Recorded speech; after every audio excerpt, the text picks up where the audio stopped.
നമുക്കിന്ന് വിജയത്തെക്കുറിച്ച് സംസാരിക്കാം. നിങ്ങളുടെ കണ്ണിൽ ആരാണ് വിജയിച്ച ഒരാളെ നോക്കിയിട്ട് അയാൾ വിജയിച്ച ആളാന്ന് പറയാൻ പറ്റും, സക്സസ്ഫുൾ ആണെന്ന് പറയുന്ന ഒരാളെ നിങ്ങളൊന്ന് കമൻറ്റ് ചെയ്യും. അതുപോലെ നിങ്ങൾക്ക് സക്സസ് ആണെന്ന് തോന്നിയ ആൾക്ക് ഈ വീഡിയോ ഒന്ന് ഷെയർ ചെയ്ത് കൊടുക്കുകയും ചെയ്യാം.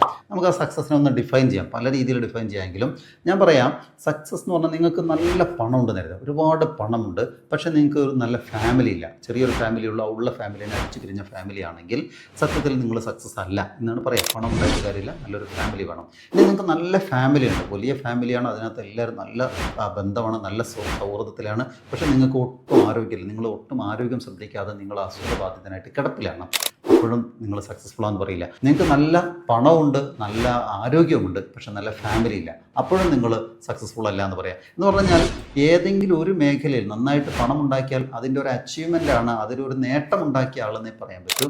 പകരം നിങ്ങൾ സക്സസ്ഫുൾ എന്ന് പറയുകയാണെങ്കിൽ നമ്മുടെ ലൈഫിൻ്റെ എല്ലാ മേഖലയിലും ഒരു മിനിമം ആവറേജിൻ്റെ മേലെ പെർഫോമൻസ് നമുക്ക് കൊണ്ടുവരാൻ പറ്റണം. എന്ന് പറഞ്ഞാൽ നന്നായിട്ട് പണം ഉണ്ടാക്കാൻ പറ്റണം, നല്ല ഫ്രണ്ട്ഷിപ്പ് ഉണ്ടാവണം, നല്ല ഫാമിലി ഉണ്ടാവണം, ആ ഫാമിലിയിൽ അടിപിടി ഇല്ലാത്ത ഒരു വിശാലമായ നല്ല ഫാമിലി, സന്തോഷിക്കാൻ പറ്റിയ ഫാമിലി ഉണ്ടാവണം, നന്നായിട്ട് ജീവിക്കാൻ കഴിയണം, ആരോഗ്യം ആദ്യം മുതലേ നോക്കിയിട്ട് നന്നായിട്ട് ആരോഗ്യം നോക്കാൻ പറ്റണം.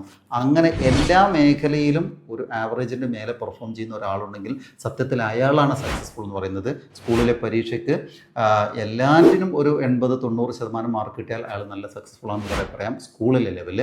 പക്ഷേ ഒരു വിഷയത്തിന് 100 മാർക്കുണ്ട്, ബാക്കിയെല്ലാം തോറ്റ ആളാണെങ്കിൽ അയാൾ സക്സസ്ഫുൾ അല്ല എന്നത് പറയുന്നത് പോലെ തന്നെയാണ് ജീവിതത്തിലൊന്ന് മനസ്സിലാക്കുക. സോ നല്ല സക്സസ് ആവാൻ ശ്രമിക്കുമ്പോൾ എല്ലാ മേഖലയിലും ഒരുപോലെ നോക്കുക. അത് പറയാൻ കാരണം കഴിഞ്ഞ ദിവസവും നമ്മുടെ അനുഭവം എന്നുള്ളതാണ്. ബിസിനസ്സിൽ ഭയങ്കര സക്സസ് ആയി നിൽക്കുന്ന ഒരാൾ അദ്ദേഹത്തിൻ്റെ പേഴ്സണൽ ലൈഫിലും അതുപോലെ അദ്ദേഹത്തിൻ്റെ ഫാമിലിയിലും തകർന്നു പോയൊരവസ്ഥ നമുക്ക് കാണാൻ പറ്റുന്നുണ്ട്. അങ്ങനെ വരുമ്പോൾ അതിനെ സക്സസ്ഫുൾ എന്ന് പറയാൻ പറ്റില്ല എന്നുള്ളതാണ്.